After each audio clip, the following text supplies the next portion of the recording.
Welcome to the বর্বৌ life. আজকে আমরা মটরশুঁটির কচুরি বানানো শিখে নেব। মটরশুঁটির কচুরি বানানোর জন্য প্রথমেই আমাদের ছাড়িয়ে রাখা মটরশুঁটিগুলোকে মিক্সার গ্রাইন্ডারে ভালো করে একটা ফাইন পেস্ট বানিয়ে নিতে হবে। এরপর গ্যাসের ওপর একটা প্যান বসিয়ে তাতে সাদা তেল গরম করে কিছুটা হিং দিয়ে দিতে হবে,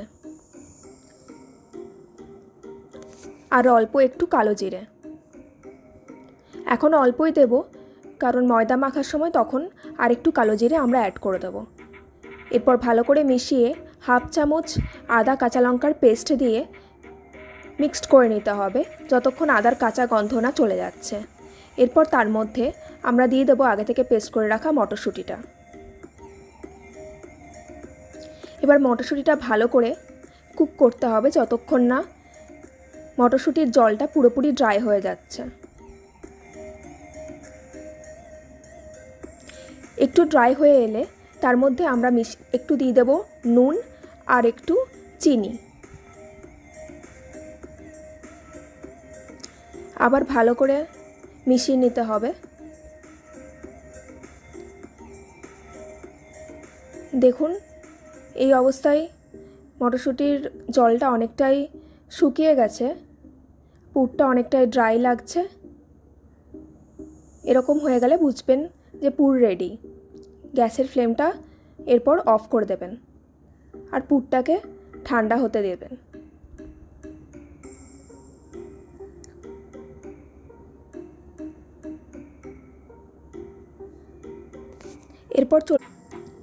এরপর আমরা চলে যাব নেক্সট স্টেপে। একটা পাত্রে ময়দা নিয়ে তার মধ্যে একটু সাদা তেল, একটু নুন, একটু চিনি আর একটু জোয়ান রাব করে দিয়ে দেবেন, আর অল্প একটু কালো জিরে। আপনারা চাইলে সুজিও অ্যাড করতে পারেন, তাহলে কচুরিটা অনেক বেশি মচমচে হয়। আমি এখানে করিনি। এরপর ভালো করে ময়দাটাকে মিশিয়ে হালকা একটু গরম জল করে ময়দাটাকে মেখে নিতে হবে। দেখুন, আমাদের ডো রেডি। এটাকে আমরা আধ ঘন্টার জন্য রেস্ট করতে দেব। আধ ঘন্টা পরে এসে আমরা আবার এটা লেচি কেটে নেব। একটা লেচি নিয়ে সেটার সাইডগুলো আমরা এভাবে পাতলা করে তার মধ্যে মটরশুঁটির পুরটা অল্প একটু নিয়ে নেব।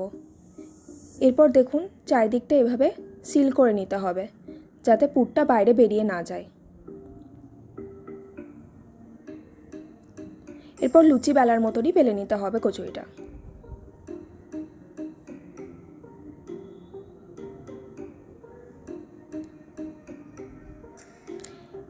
কড়াইয়ে হাফ কড়াই সাদা তেল গরম করে তার মধ্যে এভাবে কচুরিগুলোকে ছেড়ে দিন। দেখুন কেমন ফুলে গেছে। রেডি আমাদের মটরশুঁটির কচুরি।